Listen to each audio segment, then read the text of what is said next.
प्यारे दोस्तों, आइए सीखते हैं 2025 के प्रथम पाली में पूछे गए मैथ के 7वां सब्जेक्टिव को। दोस्तों, आप यहां देख रहे हैं यह सेट ए का 7वां सवाल है। सिद्ध करें कि 5 माइनस √3 एक अपरिमेय संख्या है। दोस्तों, डिस्क्रिप्शन में क्या किया है, 3 प्लेलिस्ट लगा दिया है। पहला प्लेलिस्ट है 2025 के प्रथम पाली में पूछे गए मैथ के सवालों का।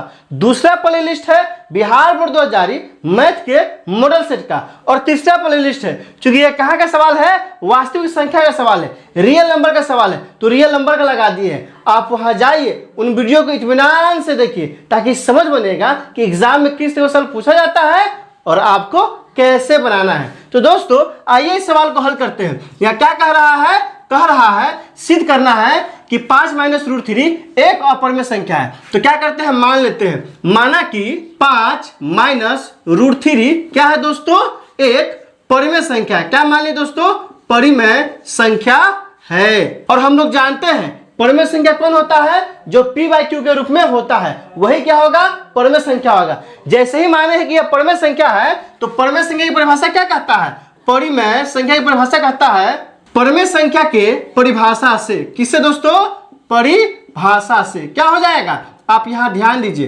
परिभाषा से हो जाएगा, क्या हो जाएगा, 5 माइनस √3 बराबर क्या हो जाएगा, p बटा में क्या होगा, q होगा। जहां क्या है दोस्तों, जहां ACF ऑफ p q क्या है, तो 1 है। अब आइए, अब क्या करेंगे दोस्तों, तो क्या करेंगे हम कि 5 को रखेंगे एक तरफ और बाकी सबको रखेंगे एक तरफ। तो यहां से क्या हो जाएगा, तो यहां से हो जाएगा 5, ये क्या है इधर प्लस में है, इस वजह से क्या हो जाएगा माइनस में। तो p बटा में q अब बराबर √3 क्या है, माइनस में है, उस पर जाएगा तो क्या हो जाएगा, प्लस √3 हो जाएगा। अब क्या करेंगे, यहां से बटा के घटाव करेंगे। जब बटा और घटाव करेंगे तो क्या हो जाएगा, इसके नीचे कुछ नहीं है तो क्या है, 1 है।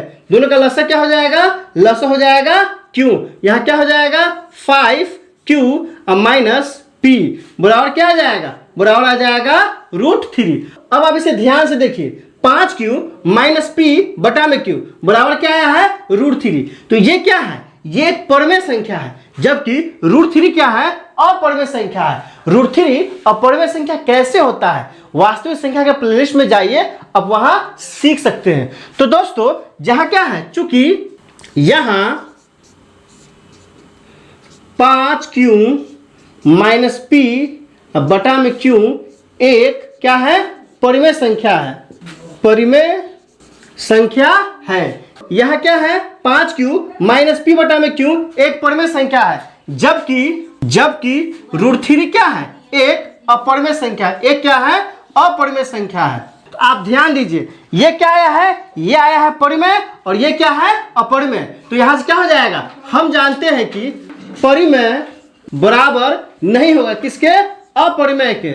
हम जानते हैं कि, हम लोग क्या जानते हैं, दुनिया की कोई भी परिमेय संख्या ले लीजिए और दुनिया की कोई भी अपरिमेय संख्या, वो दोनों कभी आपस में बराबर हो सकता है क्या, कभी बराबर नहीं होगा। इसलिए परिमेय क्या है, परिमेय और अपरिमेय कभी बराबर नहीं हो सकता है। इसलिए क्या होगा, इसका मतलब यह है, क्योंकि इसको हम लोग क्या माने हैं, तो इसको परिमेय संख्या माने हैं। तो परिमेय संख्या मानने के बाद एक ऐसा रिजल्ट आया है जो कभी हो ही नहीं सकता है, मतलब परिमेय अपरिमेय बराबर हो ही नहीं सकता है। इसका अर्थ यह हुआ कि हम जो माने हैं वो क्या है, गलत मान लिए हैं। हम क्या माने हैं, हम यही ना माने हैं कि ये क्या है, परिमेय संख्या है, तो क्या आ गया है, गलत रिजल्ट आ गया है। इसका मतलब क्या है, इसका मतलब ये है कि ये कुछ भी हो सकता है पर परिमेय संख्या नहीं हो सकता। क्या हो सकता है, इसलिए 5 माइनस √3 क्या है, एक परिमेय संख्या नहीं है। क्या दोस्तों, परिमेय संख्या नहीं है।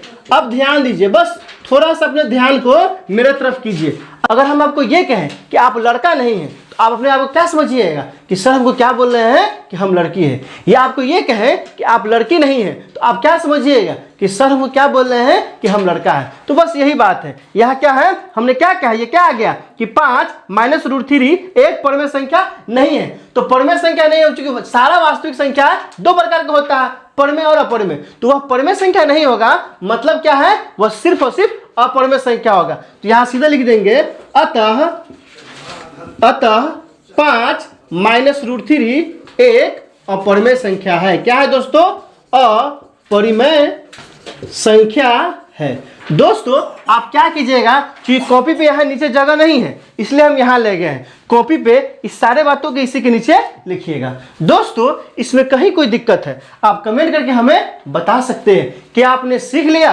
कमेंट करके बताइए, इंतजार रहेगा। वीडियो अच्छी लगी तो लाइक कीजिए, मेरे चैनल को सब्सक्राइब कीजिए, ज़्यादा से ज़्यादा शेयर कीजिए। बहुत बहुत शुक्रिया।